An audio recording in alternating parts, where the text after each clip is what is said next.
দোয়া আছেন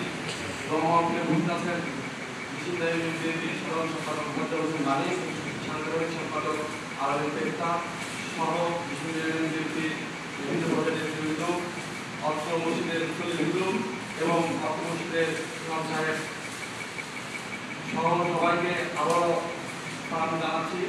আসসালামু আলাইকুম। আসলে মসজিদের বক্তব্য দেওয়ার পিছনে আমি শহীদ জিয়াউর রহমান সম্পর্কে একটা কথা বলবো। শহীদ প্রেসিডেন্ট জিয়াউর রহমান একজন অসাংবিধানিক নেতা ছিলেন। তিনি বাংলাদেশের মহান স্বাধীনতার ঘোষক, সফল রাষ্ট্রনায়ক এবং শুধু বিএনপির প্রতিষ্ঠাতা। শুধু তাই নয়, উনি শুধু বাংলাদেশের নয়, উনি মুসলিম বিশ্বের একজন নেতা ছিলেন। যখন উনি বাংলাদেশের নেতৃত্ব দিয়েছেন তখন তার মাধ্যমে সারা মুসলিম বিশ্বকে জানিয়ে দিয়েছিলেন বাংলাদেশ একটি মুসলিম রাষ্ট্র। তার নেতৃত্বেই বাংলাদেশ প্রতিষ্ঠিত হয়েছিল, তার নেতৃত্বে বাংলাদেশ অগ্রসর হয়েছিল।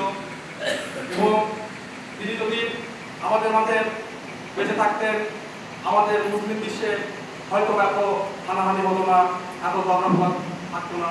কারণ তার সুদীর্ঘ নেতৃত্বের মুসলিম বিশ্বে যে সমস্যাগুলো হতো উনি বিভিন্নভাবে সেটাকে সমাধান করতেন।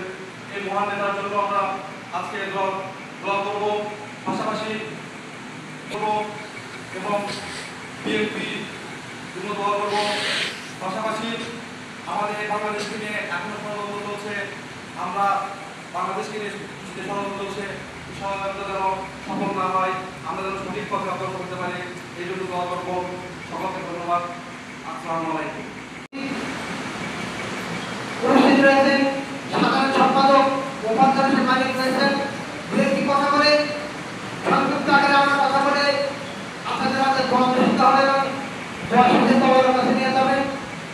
আজকে ইমাম সাহেব যে বক্তব্য দিয়েছেন, যে কথা বলেছেন, তার আগে আলোচনা শেষে যে কথা বলেছেন আসলে সত্য। শহীদ রাষ্ট্রপতি জিয়াউর রহমান উনি সারা বিশ্বের একজন মানব ছিলেন, ধর্মভিত্তিক ছিলেন, ওনার মধ্যে দেশপ্রেমী ছিলেন। উনি যখন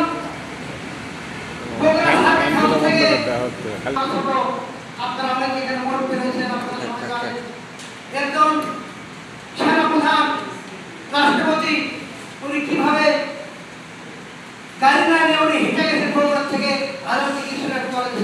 তাহলে ওনার ভেতর ধার্মিক মানুষ ছিলেন। উনি সৌদি আরবে হজ করতে গিয়ে উনি নিম গাছ রোপণ করে এসেছেন, উনি আমাদের ইমাম সাহেব বলেছেন। যাই হোক, আমি কথা